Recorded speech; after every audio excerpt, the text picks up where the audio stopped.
안녕하세요. 저는 서울에 살고 있는 30대 후반 여성입니다. 저는 22살, 이른 나이에 남편과 결혼했어요. 저희 부부는 동갑내기 꼬꼬마 부부였죠. 너무 좋아 무턱대고 결혼까지 했어요. 양가 집안에서도 큰 반대는 없었고요. 오히려 어린 나이에 가정을 이루다 보니 지금에 와선 장점도 많았어요. 하지만 단점은 치명적이었죠. 모든 부분에서 서툴렀고, 그래서 시모에게 더 많이 휘둘렸어요. 하지만 결혼 자체를 후회하는 건 아니었습니다. 어떤 순간이 와도 남편의 1순위는 저였기 때문입니다. 언제나 믿음을 주는 든든한 남편이 있었기에 오늘의 단단한 제가 존재한다고 생각해요. 그럼에도 불구하고 결혼은 현실이라고 그 모든 순간이 마냥 좋기만 했던 건 아니었습니다. 시모는 좀처럼 친해지기 어려운 분이었어요. 엄마와 딸처럼은 못 지내더라도 시모랑 한 가족이 됐으니 최대한 잘 지내고 싶었어요. 그래서 저는 살가운 성격이 아닌데도 시모와 친하게 지내고 싶어서 갖은 노력을 많이 했어요. 시모는 예쁘게 봐줄 법도 한데 그런 제 노력에도 매사에 냉정하고 퉁명스럽기 그지없더라고요. 그렇다고 시모를 원망하거나 미워하지는 않았어요. 시간이 지난 지금에서야 좀 원망스럽기는 한데 그때 어린 저는 오히려 제 자신을 탓했었거든요. 스스로 내가 좀 더 야무진 며느리면 좋았을 텐데 하고 매일 자책하고 속상해했어요. 시집와서 시모한테 가장 많이 들은 말은 너는 어려서 뭘 모른다는 라는 말이었어요. 초반에는 정말 생활력 가지고도 엄청 구박받았죠. 시모는 제가 친해지려고 노력하면 할수록 벽을 두는 스타일이었어요. 제가 매년 생일 때마다 직접 끓인 미역국과 갖은 음식들을 차려줘도 시큰둥했죠. 그렇게 10년 넘는 생활을 함께 지내다 보니 웬만해서는 저도 상처받지 않았어요. 시모에게 고맙다는 그 말 한마디 듣는 데에 저는 10년이나 걸렸죠. 그래서인지 그냥 시모는 원래 저렇게 시니컬한 사람이구나 적응해버렸어요. 시모가 좀 서운하게 대해도 나한테만 무뚝뚝한 사람이 아니니까 하며 잘 넘길 수 있었고요. 시모는 남편에게도 고맙다거나 사랑한다는 말을 잘 하지 않는 사람이었거든요.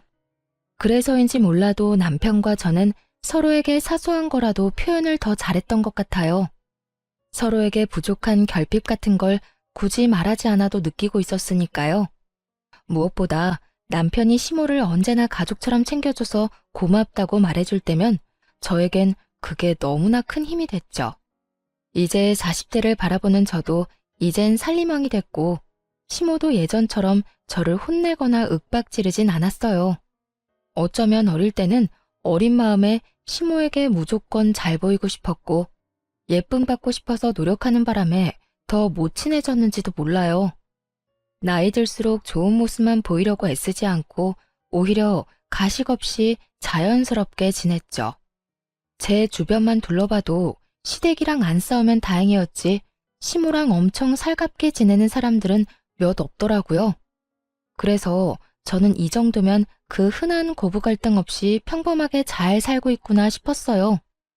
그러다 결혼 10년 만에 저와 시모의 관계에는 큰 변화가 생겼어요. 처음에는 제게 살갑게 대해주기 시작했죠. 그 변화의 계기는 바로 해외여행이었어요. 저희 부부는 사는 게 빠듯해서 신혼여행 이후로 해외여행은 따로 가보지 못했어요. 가까운 국내 여행도 마음 먹고 가도 아주 짧게 1박 2일 정도 다녔죠. 그래서 저희는 결혼 10주년 기념으로 해외여행을 계획했어요. 그런데 저는 이왕 떠나는 거 양가 부모님도 함께 모시고 여행 가고 싶더라고요. 그런데 막상 제가 고집했는데 저희 부모님은 일정 맞추기도 어렵고 해외까지 먼 길 떠나고 싶지 않다고 거절하셨어요. 가족여행은 가까운 국내로 가고 싶으시다고 다음을 기약했죠. 의외로 무뚝뚝한 시모가 무조건 같이 가고 싶다고 좋아했고요. 남편은 오히려 말렸어요. 불편한 자리를 굳이 만들고 싶지 않다고 말이죠. 하지만 한 번쯤은 남편과 저를 위해서라도 더 늦기 전에 부모님과 좋은 추억을 남기고 싶었어요. 낯선 타국에서 저와 시모는 정말 모녀처럼 잘 지냈어요.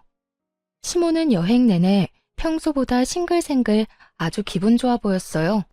저는 여행이 주는 좋은 에너지를 그때 비로소 알게 됐네요. 이상하게도 시모가 엄청 즐거워하니까 저 또한 몇 배로 더 즐겁더라고요. 그래서 자주는 못 떠나더라도 적어도 5년에 한 번은 이런 시간 갖자고 말했어요. 그랬더니 여행 마지막 날 시모가 감동의 눈물을 흘려서 정말 깜짝 놀랐죠.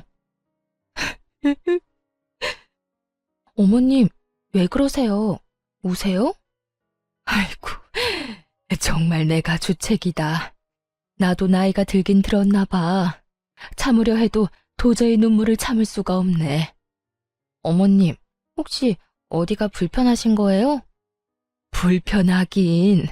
너무 기분이 좋아서 그런다. 내가 며느리 잘 둬서 이런 호강을 하네. 너 아니었으면 이 늙은이가 어디 이런 바깥 세상 구경이나 했겠니? 지금껏 표현은 잘못했지만 내가 너한테 정말 고마워. 솔직히 너희끼리 여기 왔어도 상관없었을 건데 너무나 당연하게 나도 함께 여행 가자고 해서 얼마나 기뻤는지 몰라. 며느라, 정말 고맙다. 이 추억은 내가 평생 가슴에 두고두고 간직하마. 시모는 저희 부부랑 떠났던 해외여행이 엄청 인상적이었는지 여기저기에다 제 자랑을 하고 다니는 듯 했어요. 게다가 며느리와 아들과 함께한 동남아 여행이라며 톡 프로필 사진을 저와 찍은 사진으로 도배하셨더라고요. 그리고 저희 어머님 성격상 절대 마음에 없는 소리 할 뿐 아닌데 주변 사람들에게 엄청 제 칭찬을 하고 다닌다는 소식도 들었죠. 그리고 저 역시 저를 보는 시모의 눈빛이 엄청나게 달라졌다는 걸 피부로 많이 느꼈어요. 말투도 너무 사근사근했고 저를 바라보는 눈빛에는 언제나 애정이 뚝뚝 흘렀죠. 하지만 10년 만에 제게 표현했던 시모의 관심과 애정은 얼마 안 가서 차게 식어버렸어요. 얼마나 짧았으면 저는 꿈이라도 꾼 줄 알았다니까요.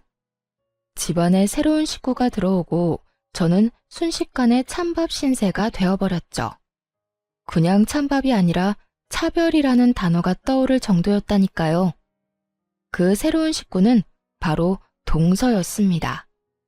시동생은 남편과 나이 터울이 조금 많이 났어요. 그래서 저희가 결혼하고 10년 만에 시동생이 결혼을 했죠. 저는 저처럼 어린 나이에 시집온 동서를 보고 잘 지내고 싶었어요.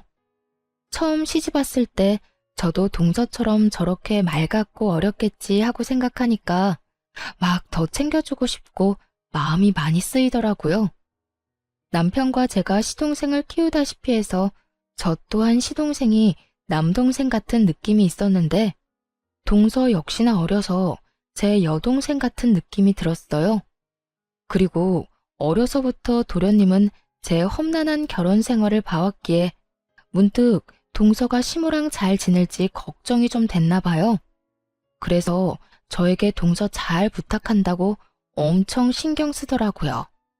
형수님, 이 사람 잘 좀 부탁할게요. 아직 기본적인 살림도 잘할 줄 몰라요. 근데 우리 엄마가 워낙 무섭잖아요. 많이 혼나지 않게 착한 우리 형수님이 잘 가르쳐 주세요. 당연하죠. 어느새 다 커서 꼬마 신랑이 됐네요. 걱정 마요. 내가 가르쳐 줄 수 있는 건 다 가르쳐 줄게요. 동서, 나도 드디어 동서가 생겨서 너무 기뻐요. 우리 앞으로 같이 잘 지내봐요. 그런데 우리 어머님 그렇게 안 무서워요. 가끔 츤데레 같은 면은 있으신데 마음이 엄청 따뜻한 분이거든요. 네? 아, 그렇구나. 근데 어머님 전혀 안 무섭던데? 저한테는 엄청 잘해주셨어요. 되게 예뻐해 주시던데. 어머, 그럼 너무너무 다행이네요. 그래도 혹시 힘든 일 있으면 나한테 꼭 말해요. 말 편하게 해도 되죠? 내가 동서 도울 수 있는 건 언제나 도와줄게. 네, 편하게 하세요. 말씀 감사해요. 동서는 분명 계속 웃고 있었지만 어쩐지 조금 새침해 보였어요. 저는 아직은 낯을 가려서 그런 거라 생각했죠. 솔직히 제가 시모를 아무리 좋아한다 해도 제가 20대 때 겪은 시모는 많이 무서웠기 때문에 당연히 어린 동서가 무척 걱정되긴 했어요. 그런데 동서가 곧바로 제게 시모에게 엄청 예쁨 받는다고 말하니 저는 질투는커녕 너무 다행이라 생각했죠. 비유를 하자면 시모가 약간 이빨 빠진 호랑이처럼 변했구나 싶었어요. 그런데 시동생과 동서랑 대화를 한참 나누고 있는데 시모가 급한 일이라도 있는 듯 제게 달려와서 뜬금없이 날카로운 송곳니를 드러내더라고요. 예, 깜짝이야. 어머님, 무슨 일 있으세요? 너 혹시라도 우리 새아가한테 시집살이 하려거든 당장 꿈 깨라. 네? 어머님, 갑자기 그게 무슨 말씀이세요? 제가요? 내 말은 너 혹시라도 10년 먼저 결혼했다고 우리 집 귀하디 귀한 새 가족한테 이상한 유세 떨지 말란 말이야. 알겠니? 요즘 말로 그 뭐니? 꼰대라는 말이 있지 않니? 혹여나 못 연장자라고 알려준답시고 괜히 나서지 말고 우리 새아기 앞으로 너는 이 시엄마만 믿어라. 알겠지? 농담이라 하기에 시모의 말은 너무 따끔했고 그 표정은 저를 잡아먹을 듯 으르렁거렸어요. 저는 그 상황이 당황스러우면서도 동서 앞이니 민망하더라고요. 시모에게 며느리라 하면 당연히 저도 포함 아닌가요? 그런데 시모는 저는 마치 며느리가 아닌 것처럼 동서에게만 우리 귀한 며느리라 칭하면서 뜬금없이 제게 경고장을 날렸어요. 누가 보면 제가 동서한테 시집살이라도 하는 줄 알겠더군요. 엄마, 뭐 잘못 드셨어요? 갑자기 흥분해서 왜 그래? 우리 형수님이 그럴 사람이야? 너는 이 녀석아, 네 형수 편 들기 전에 새애기나 잘 챙겨. 다행히 그 상황이 저만 당황스러운 건 아니었나 봐요. 시동생 역시 황당하다는 듯 흥분한 시모를 뜯어말렸죠. 하지만 시모는 아랑곳하지 않고 침을 튀겨가며 제게 말했어요. 어린 동서가 혹시라도 마음고생하지 않게끔 눈치 주지 말고 잘 챙기라고요. 제게 신신당부하는 시모를 보는데 썩 기분이 좋지는 않았어요. 맹세코 동서를 미워하거나 그럴 마음 전혀 없었는데 괜히 시모가 동서 앞에서 이상한 소리 하니까 마음이 확 상했죠. 그런데 동서의 말에 저는 한 번 더 충격을 받았어요. 어머님 짱! 제 편 들어주셔서 감사해요. 저 너무 든든한 거 있죠? 아유, 예뻐라. 어쩜 저렇게 애교가 흘러넘칠까? 색이 너 보면 안 좋았던 기분도 다 좋아져.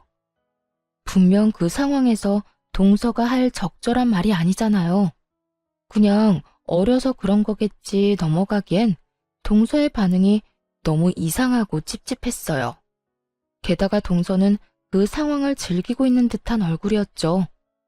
하지만 갓 결혼한 서방님이 엄마에 이어서 너까지 눈치 없이 굴지 말라며 새색시인 동서를 혼내는 바람에 저도 따로 말은 덧붙이지 않았네요. 대신 어머님께는 참지 않고 말했어요. 아, 그러니까 어머님 말씀은 어머님이 저한테 그러셨던 것처럼 하지 말라는 거죠? 뭐? 걱정 마세요. 저는 워낙 누구한테 미운 말은 못하는 성격이라서요. 시모는 제 말 듣고 입을 꾹 다물더라고요. 얼굴 보니까 본인이 어떻게 행동했었는지 머릿속으로 막 떠올리는 듯 했어요. 동서는 둘째치고 갑자기 제가 시모한테 왜 미운 털이 박힌 건지 집에 가서 나름대로 그 상황을 분석해보려 했어요. 분명 여행 후에 사이가 좋아졌다고 생각했는데 갑자기 저에게 적대적인 시모를 보면서 제가 모르는 어떤 이유가 있을지 모르겠다 싶었죠. 저도 모르게 무슨 실수를 한 건 아닐까 생각했는데 아무리 생각해도 이유를 찾을 수 없었어요. 그래서 한동안 시댁에 발길 딱 끊었어요. 그게 제가 유일하게 할 수 있는 표현이었죠. 10년 동안 시모에게 아무리 혼나도 시댁에 안 가겠다는 말은 해본 적 없는 저였거든요. 남편에게 시댁에 혼자 다녀오라고 하니까 아니나 다를까 저희 남편 엄청 놀라더군요. 당신 혹시 엄마랑 무슨 일 있어? 그게 아니야. 별일 없었어. 나 좀 피곤해서. 오늘은 그냥 당신 혼자 어머님 댁 다녀올래? 그래, 푹 쉬고 있어. 그 대신 무슨 일 있으면 나한테 꼭 말하기다. 알겠어. 남편이 무슨 일 있냐고 묻는데 딱히 꼬집어서 말할 게 없더라고요.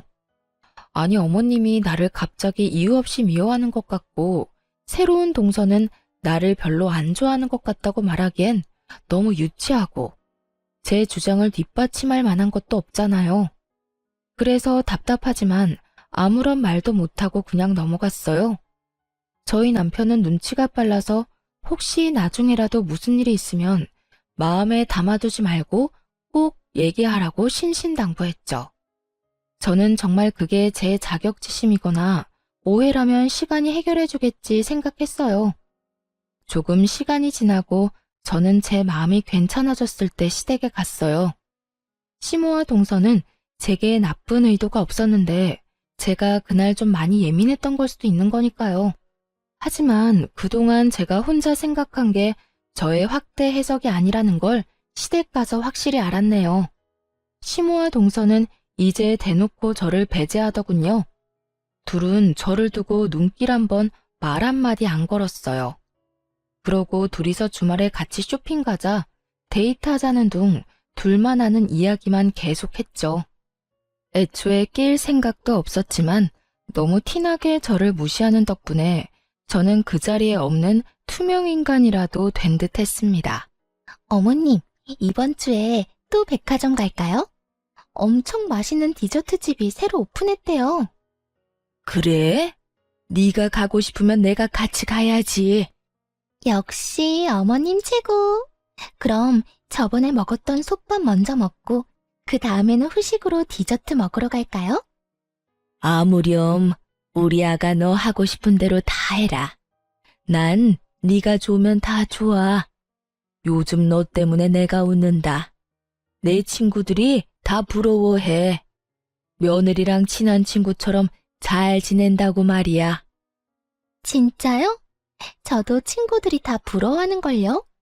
어머님 같은 시어머니 세상 어디에도 없대요. 아이고, 참 말도 예쁘게 하지. 오랜만에 얼굴 본 저에게는 너 왔냐고 대충 말하더니 동서에게만 대놓고 친근함을 표시했어요. 저는 그냥 생각에 잠겨서 묵묵히 설거지만 했습니다. 설거지만 하고 금방 나가야지 생각했어요. 사실 설거지도 내팽개치고 집에 갔으면 됐는데 세월과 습관이 참 무섭더라고요. 저도 모르게 습관처럼 아무 생각 없이 고무장갑을 꼈거든요. 내가 딸이 없어서 그동안 외로웠어. 아들 둘만 있으니까 얼마나 삭막했는지 몰라. 이제 수연이가 내 딸 되어주는 거다. 저를 옆에 두고 대놓고 동서에게만 딸 어쩌고 하는데 솔직히 저도 사람인지라 너무 서럽더라고요. 제가 동서 나이 때 시모랑 친하게 지내려고 노력하면 땡 하고 찬바람 불었던 시모였으니까요. 그리고 얼마 전까지는 저한테 딸 어쩌고 했던 시모라서 그 심경의 변화가 궁금했어요. 그래서 저는 설거지를 급하게 끝내고 어머님 옆에 일부러 앉았어요. 이후로 시댁에 다시 안 온다고 해도 쌓인 서러움은 다 토해내고 싶었죠. 어머님, 저 조금 서운하라고 해요. 저는요? 저도 좀 껴주세요. 정말 10년 동안 저는 아무런 힘이 안 됐어요. 저번에 여행 다녀와서는 저보고 딸 같은 며느리라고 하셨었잖아요. 시모에게 대놓고 서운한 마음을 내비쳤는데 시모가 말로 제 가슴에 비수를 꽂더라고요. 어머, 너는 갑자기 징그럽게 왜 붓고 그러냐? 나이 어린 동서 앞에서 창피함도 모르고. 에이그, 저리 좀 가라. 왜 옆에 앉아서는. 그리고 그건 여행 가서 잠시 기분 좋아서 그랬던 거지.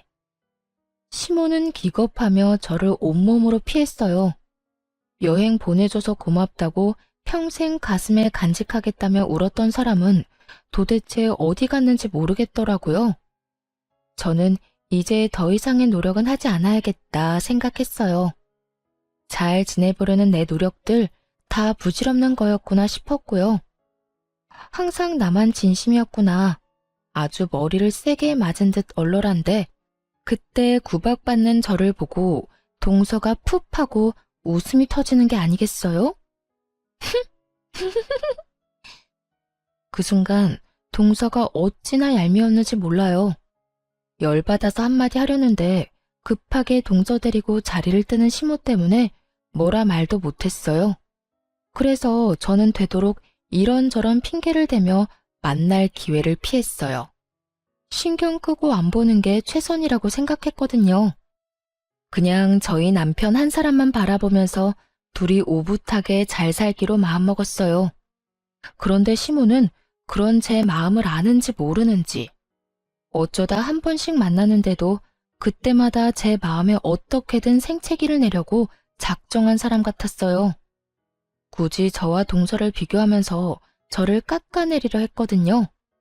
시모가 좀 냉정하고 까칠했어도 그렇게까지 모질게 구는 사람은 아니었는데 나이 들어서 노망이라도 든 건지 도대체 왜 저러나 싶었죠. 시부 제사를 지내러 간 날 저는 분통을 터뜨리고야 말았어요. 실은 저 말고 남편이 먼저 시모의 차별에 터졌네요. 아버님 제사라서 저희 부부 나름 최대한 일찍 온 거였는데 시모는 동서랑 거의 다 했다며 투덜거렸어요. 남편은 10년 동안 제가 다 했는데 고작 오늘 한 번으로 너무 그러지 말라고 시모에게 말했죠. 그래서 좀 잠잠해지나 했더니 아니나 다를까 시모는 가만히 있지 않았어요. 우리 장남이 어린 나이에 공무원 합격한 건 정말 잘된 일이야. 하지만 아무것도 모르는 어린 나이에 조건도 안 보고 아무나 하고 일찍 결혼하는 바람에 우리 집이 좀 기우는 느낌이 들었었지. 그런데 이제 새액이라도 우리 집 균형을 맞춰줘서 다행이야. 역시 집안에 며느리가 잘 들어와야 하는 법이야. 나는 우리 새아가 덕에 요즘 살맛이 난다. 결혼할 때도 누구는 텅텅 빈손으로 아무것도 안 해왔지만 우리 아가는 명품 가방부터 시작해서 바리바리 싸들고 왔었지. 시모는 모두가 있는 자리에서 이런 말을 얼굴색 하나 바뀌지 않고 했어요. 시동생이 없었던 터라 동서도 대놓고 그러는 시모에게 좀 놀랐는지 저와 제 남편 눈치를 봤어요. 남편은 처음 보는 시모의 날것인 모습에 꽤나 당황한 듯 했죠. 하지만 제가 아무런 반응을 안 하니까 남편은 금방 이 상황이 처음이 아니란 걸 눈치챈 듯 했어요. 엄마, 지금 이 사람도 있는데 무슨 말씀을 그렇게 하세요? 그건 엄마 아들인 나도 모욕 주는 말이에요. 내가 뭘? 넌 어디 밥상머리에서 엄마한테 큰 소리냐? 아니 어디 내가 틀린 말 했냐? 그렇잖아. 네가 훨씬 아깝잖아. 다 쓰러져가는 식당이나 하는 옆에 내 여식 말고 우리 새애기처럼 든든한 부모 밑에서 넉넉하게 자란 애 만났으면 너도 팔자 진작 폈겠지. 엄마, 그때 당시 나는 뭐 볼 거 있었다고 그렇게 말씀하세요. 나 우리 집 어린 가장에 뭐 볼 거 있었다고요. 이 사람은 평범하기라도 했지만 나는 평범한 수준도 아니었어요. 보잘것없는 집안의 가장에 불과했었다고요. 넌 이 녀석아 나란 일하는 공무원이잖아. 어딜 감히 너랑 쟤를 비교해? 제발요. 그놈의 공무원 타령 좀 그만하실 수 없으세요? 남편은 아내인 제 편을 드는 것도 있었지만요.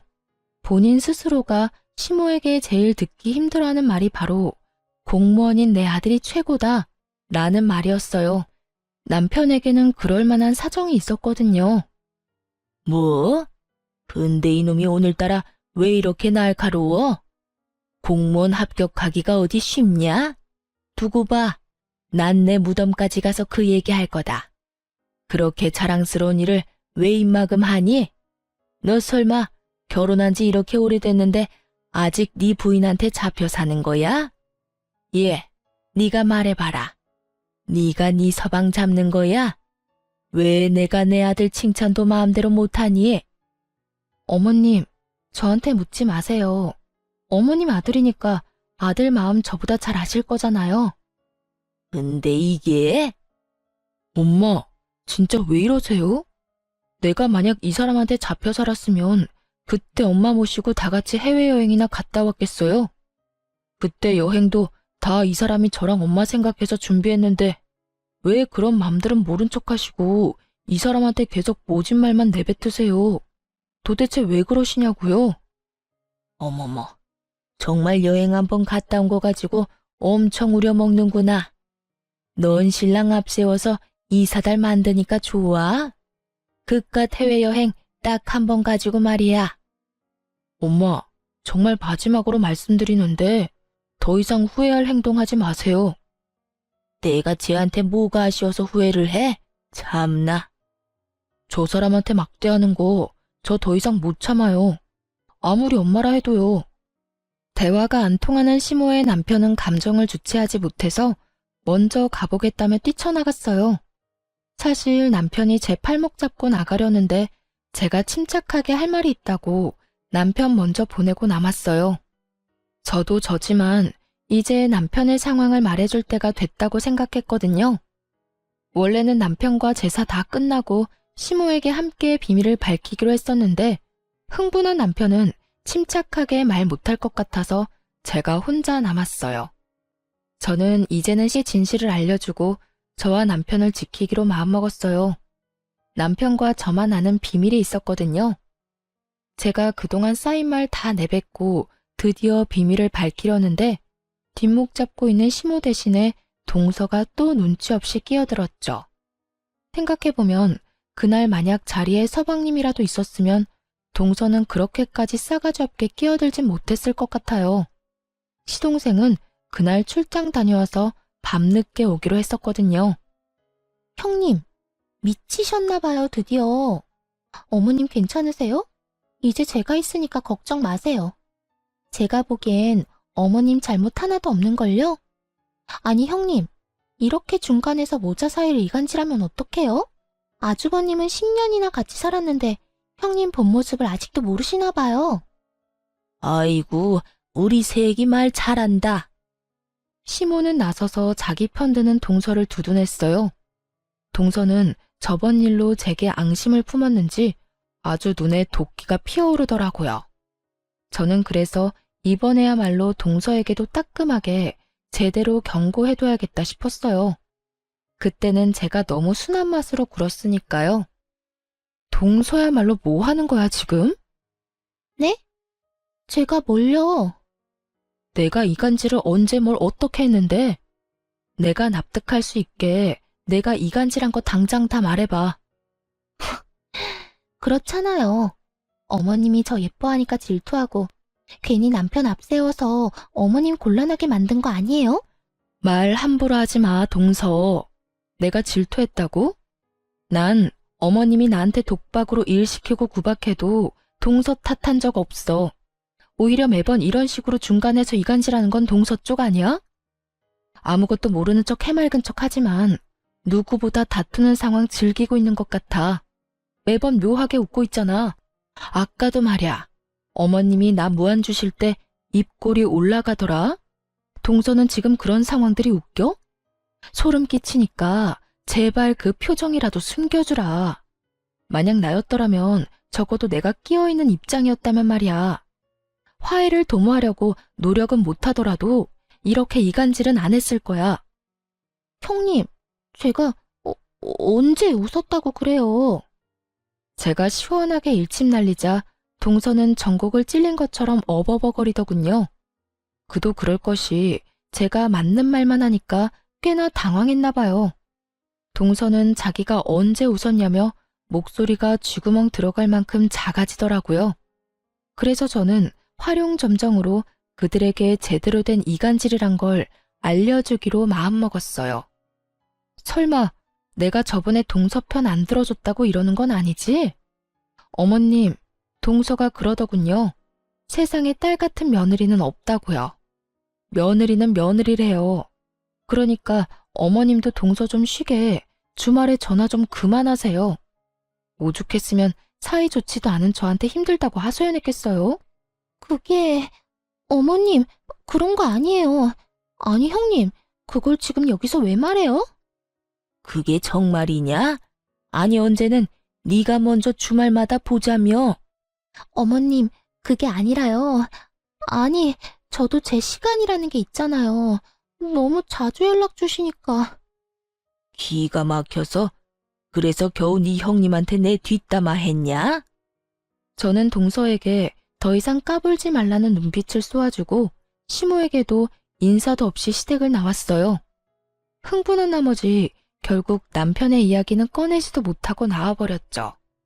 남편이 말하지 못했던 속사정을 여러분께 지금부터 알려드릴게요.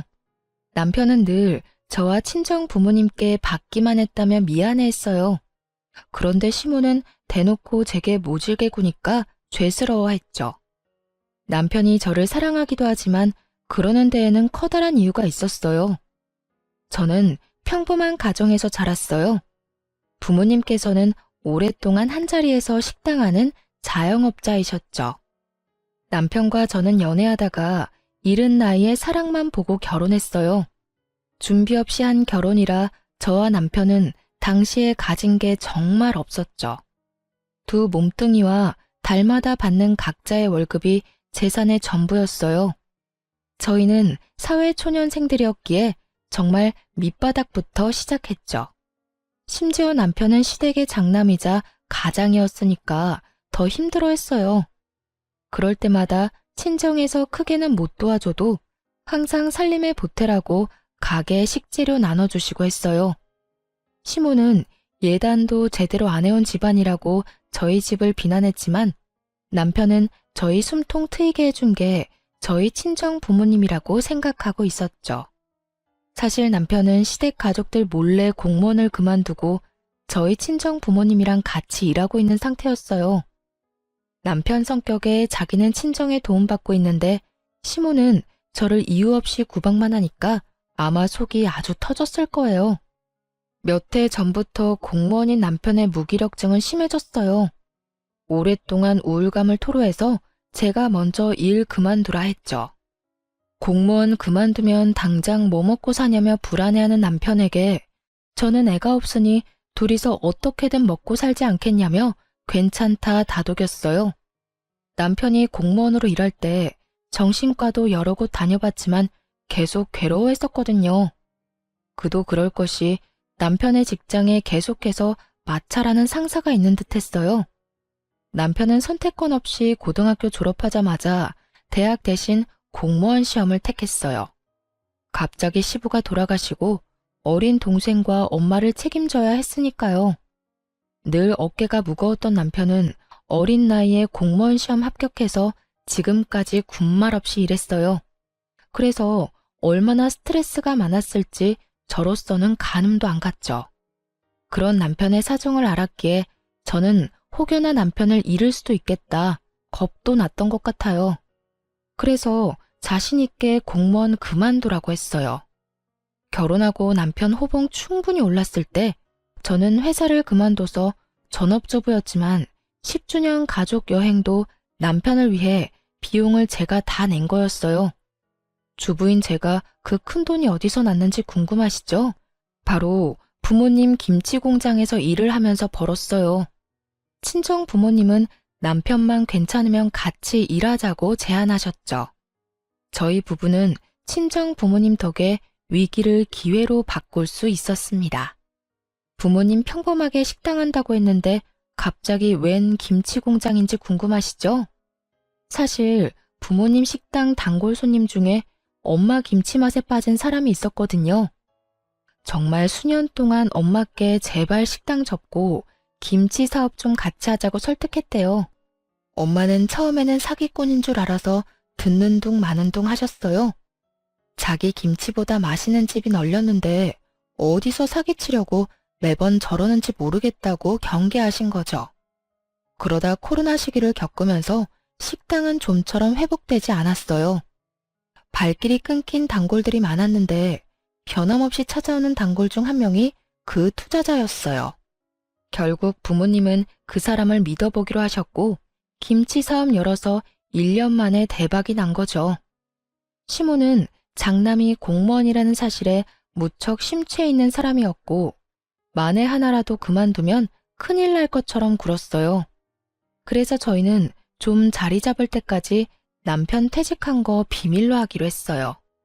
시모 모르게 친정 부모님이랑 같이 일한 지 벌써 1년이 다 되어갔죠.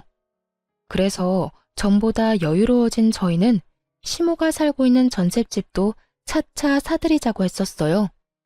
그런데 시모가 하는 행동 보니 저는 단 한 푼도 주기 싫었고 아무것도 해주기 싫었죠. 남편 역시 제사 이후에 저와 같은 입장이었어요. 동서는 대학 졸업 후 평범한 취업 준비생이었는데 시동생을 만나 결혼부터 하게 된 케이스예요. 취준생이라 모아둔 돈은 없어도 동서의 집이 잘 사는 집이었는지 결혼 예단을 무척 잘해왔나 봐요. 시모가 갑자기 제게 그러는 이유를 남편이 추측했는데 아마 동서의 집안에 홀려 시모가 동서를 엄청 예뻐하고 저와 차별하는 듯 했죠. 그래서 저는 물론이고 남편 역시 시댁에 가기를 거부했어요. 시모의 차별에 저보다 더 분노하는 남편이었거든요. 엄마가 어떻게 그래? 그동안 당신이 어떻게 했는데? 미안해, 여보. 솔직히 여보, 나 가식적으로 괜찮다는 말은 못하겠어. 그런데 그렇다고 이게 당신이 미안해할 일은 절대 아니야. 어머님이 나한테 상처 줬는데 당신이 왜 미안해해?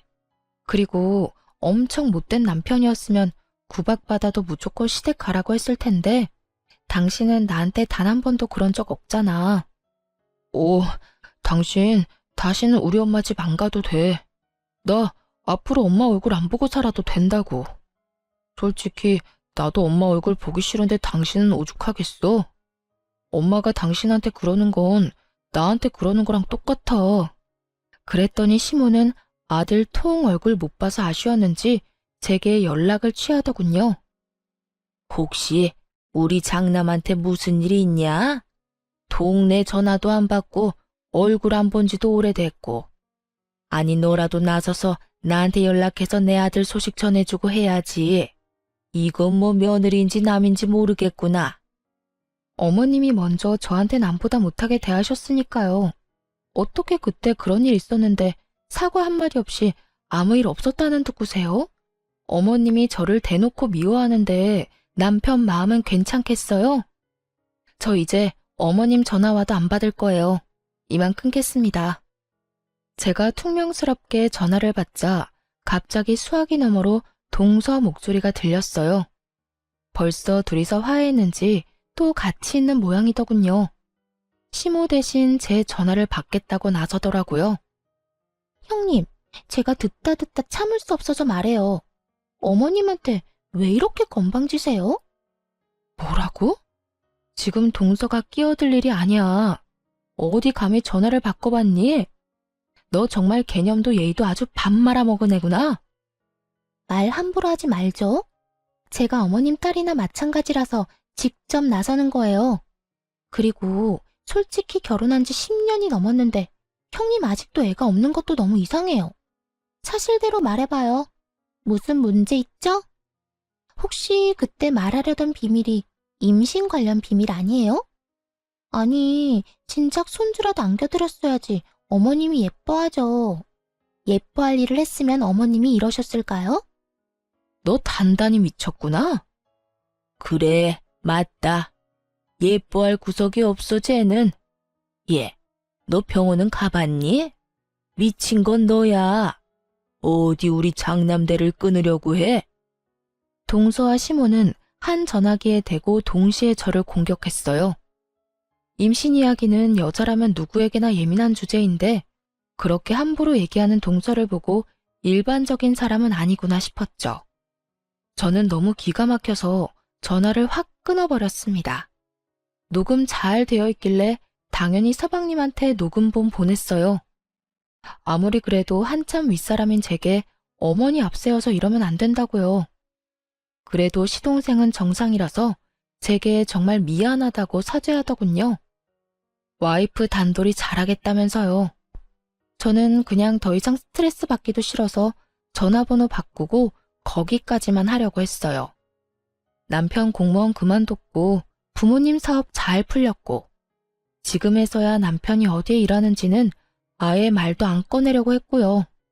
서러웠지만 그동안 애 못 낳는 며느리라 생각했던 시모아는 다신 안 보면 그만이라고 생각했죠. 그런데 시동생이 남편에게 말해서 남편도 알게 되었어요. 남편은 울분을 토하며 당장 시댁에 가자며 저를 데리고 갔어요. 동서와 시모에게 꼭 사과를 듣고야 말겠다고요. 그러면서 집에 있는 통장 다 챙기는 남편 보고 의아하긴 했어요. 하지만 저도 참았던 서러움이 다 터져버려서 우느라 통장 챙기는 남편에게 뭐 하냐고 물어보지도 못했어요. 시댁에 도착하니 시모는 역시나 반기지 않았고 남편이 미리 불렀는지 시동생과 동서가 와 있었어요. 시동생 부부는 이미 싸웠는지 둘 다 표정이 안 좋더라고요. 어머님, 저희 왔어요. 정말 마지막이라 생각하고 어머님이라 불러봤네요. 그런데 역시나 시모 인사도 안 받고 휙 고개를 돌리더라고요. 동서 역시 믿는 구석이 있으니 저나 남편에게 인사도 안 했고요. 모든 게 불편해 보이는 시동생만 저와 남편에게 아는 체를 했어요. 그래서 저는 이제는 당하고 싶지 않아서 세게 나갔어요. 동서는 이제 인사도 안 하기로 한 거야? 아직은 한 가족이잖아. 윗사람한테 똑바로 하자. 꼰대같이 왜 저래 진짜? 제가 왜요? 반가운 사람한테 인사하는 거라 배워서요. 부모님이 동서를 한참 잘못 가르치셨네. 뭐라고요? 너 왜 그래 진짜? 자기는 걱정 마. 어머님이 내 맘대로 하고 싶은 대로 해도 된다 했거든? 그리고 왜 자꾸 내 편 안 들고 저 여자 편만 들어? 너 누구 남편인데? 진짜 미쳤어? 시동생은 막 나가는 동서 앞에서 무척 당황해했고 시모는 아니나 다를까 그런 동서를 두둔했어요. 그래, 내가 세기한테 그래도 된다고 허락했다. 그 긴 세월 애도 안 낳았으면서 너는 도대체 뭘 믿고 어디서 유세냐? 네가 그동안 내 아들 나란 일할 때 한 게 뭐냐? 집에서 밥만 축내고 말이야. 우리 가문의 대를 이을 사람은 우리 새애기뿐이야. 너는 가망이 없잖니? 남편은 시모의 막말에도 동서의 시건방짐에도 전처럼 흥분하지 않았어요. 저도 피가 차게 식었지만 남편이 손을 잡길래 더 이상 나서지 않고 가만히 있었어요. 엄마, 고정하시고 제가 괜히 드릴 말씀이 있어서 왔어요. 엄마 전셋집 말이에요. 이제 그 집 살 수 있어요. 남편은 갑자기 집에서 챙겨온 통장들을 내밀었고 시모는 통장에 찍힌 큰 액수를 보고 깜짝 놀랐어요. 뭐, 정말이냐? 아이고, 역시 엄마 생각하는 건 우리 장남밖에 없다. 그럼 드디어 전세 생활 청산하고 내 집이 생기는 거야? 그런데 이게 금액이 많냐? 아니 공무원 월급으로 가능한 액수가 아닌데 장남 너 이 돈 다 어디서 난 거냐? 너 복권이라도 당첨된 거야? 응? 그런데 같이 통장 들여다보고 놀라던 동서가 이상하게 점점 표정이 안 좋아지더라고요. 어머님, 그런데 저한테 이 집 자가라고 하지 않으셨어요? 저는 지금까지 그렇게 알고 있었는데 저희 엄마 아빠도 그렇게 알고 계셔서 그동안 제 결혼에 돈 많이 쓴 거예요. 이 집 저한테 물려주신다고 하셨잖아요. 아니, 곧 된다는 거였지, 아가. 걱정 마라. 너도 이 통장 액수 좀 봐라. 곧 내 말대로 그렇게 되겠지? 그래도 아직은 아닌 거잖아요. 자기야, 진짜 여기 전셋집이야? 엄마, 그런 거짓말을 왜 하셨어요? 그리고 여기가 엄마 집이라 했어도 당신이 뭐 했다고 받아. 그랬으면 받았어도 고생한 형수님이 받는 게 맞지. 시모의 거짓말에 노란한 동서는 서방님과 투닥거렸어요. 그때 남편은 조용히 좀 하라며 하던 말을 이어나갔죠. 네, 저 복권 당첨됐어요. 다들 말을 잇지 못하고 눈이 땡그레졌어요. 저 또한 남편에게 무슨 말이냐며 툭툭 쳤죠. 그런데 남편의 이어지는 말에 저는 살짝 감동했어요. 다름 아니라 이 사람이 1등 복권이더라고요. 이 사람 덕분에 나 공무원 그만두고 여기까지 왔어요. 뭐? 공무원을 왜 그만둬? 너희는 넌 이미 알고 있었지? 설마 저번에 말하려고 했던 비밀이 공무원 그만뒀다는 거야? 네, 맞아요. 이 사람 공무원 일 제가 그만두라고 했어요. 그런데 이게 미쳤나? 시모가 제 뺨을 올려붙이려는 순간 남편이 온몸으로 막았어요. 그제서야 남편은 할 말 다 해서 미련 없다는 듯 시모에게 대들었죠. 제발 그만하세요, 제발. 이제 엄마 아들이 돈은 넉넉하게 있어도 엄마한테 절대 못 써요. 왜냐고요? 이 돈 전부 이 사람이랑 장모님 덕에 벌었거든요. 뭐야, 겨우 조그만 식당 하는 사돈이 너한테 어떻게 그 많은 돈을 벌게 해줘? 너 어디 말이 되는 소리를 해라. 가만 보니 내가 새애기만 예뻐하니까 너 네 부인도 예뻐해달라고 지금 거짓부렁으로 감싸는 거야? 으이그, 지금 당장 이혼해도 시원찮다. 어디 감히 공무원 앞길을 막아? 그놈의 공무원 일하다가 엄마 아들 정신병 걸려서 죽을 뻔했다고요. 그걸 구해준 게 이 사람이에요. 뭘 알고 말하세요.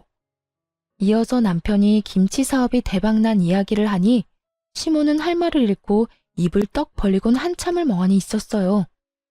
밑바닥 내리찍던 남편 멱살 끌고 올려서 여기까지 성공시켰다고 하니 시모가 한순간에 꿀먹은 벙어리가 된 거죠. 이제 다 아셨죠? 엄마한테 장남해 해드릴 건 이제 없어요. 아들, 그러지 말고 내 말 좀 들어봐. 엄마가 잘못했다, 응? 예, 아가. 그동안 많이 서운했지? 내가 잠시 심술 부린 거야. 그 정도 늙은이 심술은 이해해 줄 수 있는 거지? 냉담한 저와 남편의 반응에 시모는 말 그대로 정말 땅을 치면서 후회했어요. 바닥에 엎드려 흐느끼며 잘못했다고 사과하더군요. 하지만 그런 모습에도 남편은 흔들리지 않았어요. 지금까지 하신 것도 충분히 용서 못하지만요, 엄마. 아이 얘기까지 꺼내서 공격하는 거 너무 비겁했잖아요. 그동안 우리가 애 못 낳는 이유가 뭔지는 아세요? 다 나 때문이라고요. 사실 남편은 한 아이의 아빠가 되는 것도 많이 두려워했었습니다. 시부 일찍 돌아가시고 한 가정의 가장이었기에 남편은 항상 사람 일 어떻게 될지도 모른다고 생각했었어요. 또 공무원 일하는 자신이 많이 불안정하게 느껴지니 아이 만들기를 거부했죠. 그래서 지금까지 아이를 안 낳았어요. 저는 낳고 싶었지만 남편이 원하지 않으면 딩크족으로 아이 없이 남편과 둘이 사는 것도 나쁘지 않다고 생각했거든요. 그런데 시모는 아무것도 모르고 애 못 낳는 며느리라고 저를 모함하니 남편이 미치고 팔짝 뛸 노릇이었던 겁니다. 시모는 악어의 눈물 조금 흘리다가 자기가 원하는 대로 상황이 흘러가질 않자 정신 못 차리고 이렇게 말했어요. 그깟 김치 사업 돈맛 조금 봤다고 뭐가 달라지냐? 못된 네가 내 아들 꼬셔서 지금 이 사달 만든 거지? 저는 어머님이 진심 어린 사과하면 시간이 많이 흐르고 난 뒤에 저희 관계도 조금이나마 괜찮아질 거라 희망을 가졌어요. 그런데 여전히 제 탓을 하시네요. 그동안 제가 어머님께 잘해드린 시간이 너무 아까워요. 저희 그래도 10년이면 가족 아니었어요? 저는 오늘 남편이 어머님 편 들었으면 남편이랑도 이혼했을 거예요. 그 정도로 어머님이 제게 너무했다고요. 그런데 남편이 제 편이라서 얼마나 다행인지 모르겠네요. 그리고 너 동서라고 부르기도 싫다. 새파랗게 어린 게 어디서 분탕질이니? 너 백수잖아. 언제까지 네 부모님이 도와주시겠어? 뭐 하시는 분들인지는 모르겠다만 앞으로 똑바로 살아. 아님 너도 10년 후에 나처럼 시댁에서 팽당하고 내꼴난다. 뭐라고요? 난 당신처럼 멍청하게 안 당해. 야, 아까부터 내 와이프한테 함부로 말하지 마. 내 동생 부인이라서 내가 겨우 참은 거야. 너 정말 사람 보는 눈 없다. 어떻게 저런 천박한 여자랑 결혼한 거야? 형, 내가 미안해. 형수님, 제가 대신 죄송합니다. 동서는 시동생한테 가만히 있을 거냐고 사과를 왜 하냐며 소리를 고래고래 질렀어요. 내가 살면서 형 도움 얼마나 받았는지 다 아는 네가 이러면 안 되지. 당장 우리 형수님한테 사과드려. 너 이런 애인 줄 알았으면 나 너랑 결혼 안 했어. 왜 이렇게 독해? 우리 엄마한테 배운 거야? 자기 정말로 미쳤어? 내가 사과를 왜 해? 가만히 있지 말고 어머님이 말해봐요. 저 어머님만 믿었다가 이렇게 바보 됐잖아요. 그리고 왜 거짓말했어요? 집 자가라며. 이제는 장남한테 팽당해서 집도 못 사겠네요. 저한테 뭐 다른 거 주실 건 있으세요? 네? 아니 근데 너는 왜 이렇게 끼어들 자리 구분을 못하니? 언제는 다 내 맘대로 하라면서요. 동서는 차가운 시동생의 반응에 울컥했는지 시모에게 달려들어서 왜 거짓말 했냐며 따져 물었어요. 그런 동서를 보고 시동생은 안 되겠다 싶었는지 거칠게 끌고 시댁을 나섰어요. 시모는 나가는 순간까지 발악하는 동서를 보고 어디 저 싹수노란 게 버릇없이 날뛴다며 욕을 퍼부었어요. 그러면서 다시 은근슬쩍 저희 부부에게 기대려 했죠. 하지만 저희는 냉담하게 끊어내고 시댁을 나섰습니다. 남편은 끝낼 때 똑바로 끝내야 한다며 시모의 전셋집, 이번 전세 계약이 끝나면 알아서 살 집 구하시라고 선언했죠. 아니 갑자기 그게 무슨 소리야? 집도 안 사주고 전셋집 계약도 안 해주면 난 어디서 살라는 거야? 그동안 편히 사셨잖아요. 저는 아들돌이 다 했어요. 복지센터 가서 수급자 집 알아보시던가요. 그렇게 못해. 내가 왜? 그 전셋집 이 사람이랑 저 없는 돈 모아서 같이 구해드린 거예요. 좀 더 나은 환경에서 지내셨으면서 무리해서 구해드린 거라고요. 이 사람 마지막으로 퇴직할 때 퇴직금 보탠 건데 온갖 미움받고 구박받은 시어머니한테 그걸 줄 순 없잖아요. 뭐라고? 아이고, 난 그런 줄도 모르고. 아가, 미안하다. 정말 미안해. 시모가 제 바짓가랑이 잡는데 하나도 불쌍하지 않았어요. 그동안 이런 사람한테 진심으로 대했던 제 자신이 더 불쌍하게 느껴졌죠. 남편은 공무원 일보다 저희 부모님과 하는 김치 공장 일이 적성에 맞는지 요즘 아주 날아다녀요. 저희 엄마 김치 공장에는 아빠가 사장으로 계시고 저희 남편이 부사장으로 있어요. 저희 가족 열심히 김치 담그고 공장 직원들과 함께 열심히 일하다 보니 해외 계약권도 생기고 규모도 더 커져서 직원 늘리고 바쁘게 살고 있습니다. 당장 돈을 소비하는 기쁨은 없지만 통장에 차곡차곡 쌓이는 재미는 느끼고 있어요. 시동생은 그 후로 동서와 바로 이혼해버리더라고요. 동서라는 여자는 시동생의 이혼 선언에 엄청 울면서 붙잡았대요. 알고 보니 그 여자의 집안도 없는 살림이었는데 시모집 하나 받겠다고 잘 보이려고 이것저것 무리해서 해온 모양이었나 봐요. 시동생에게 들어보니 결국 이혼했는데 나중에 시모에게 준 거 다 내놓으라고 그 여자애와 그 집안 사람들이 찾아와서 한바탕 뒤집어 놨다네요. 시모는 자기 아들 이혼남 만들었으면서 어디 나대냐고 여자의 머리채 잡았다고 합니다.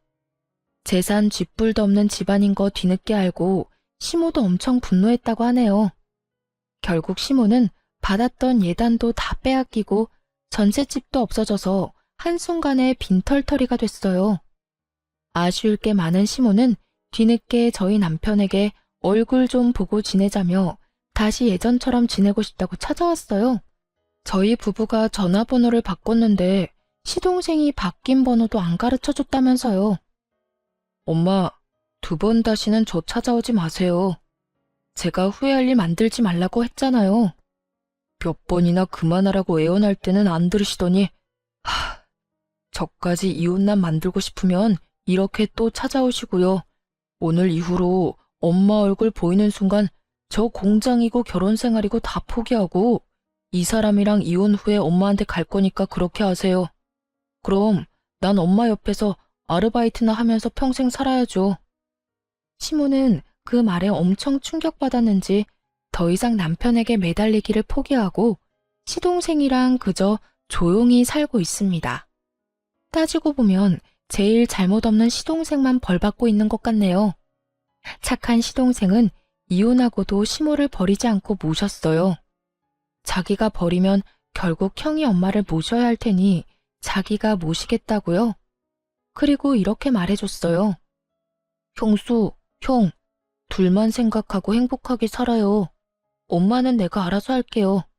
그동안 내가 2사람한테 받은 게 있잖아요. 저와 남편은 요즘 웃음이 끊이질 않아요. 스트레스였던 것들이 다 사라져서 그런지 남편은 예전처럼 약을 먹지 않아도 잠을 잘 자요. 저는 남들보다 조금 늦은 나이지만 자연 임신까지 성공했답니다. 마음의 건강을 되찾은 남편은 더 이상 아이를 가지는 것에 대한 두려움도 없어요. 임신했다고 하니 기뻐하면서도 늦은 나이에 아이를 갖게 해서 제게 너무 미안하다고 울더군요. 요즘 부부의 문제가 아닌 걸로 고부 갈등으로 이혼하는 사람들도 많잖아요. 하지만 저는 아무리 고부 갈등이 심해도 남편이 중심을 잘 잡아준다면 그 결혼은 깨지지 않을 수 있다고 충고해주고 싶어요. 제가 직접 겪어봤으니까요. 저도 만약 저를 지탱해주는 남편이 없었다면 저희 아기를 만날 수 없었겠죠? 그럼 여러분, 제가 부디 건강히 출산할 수 있도록 축복해 주시길 바랍니다. 지금까지 제 긴 사연 함께 들어주셔서 감사합니다.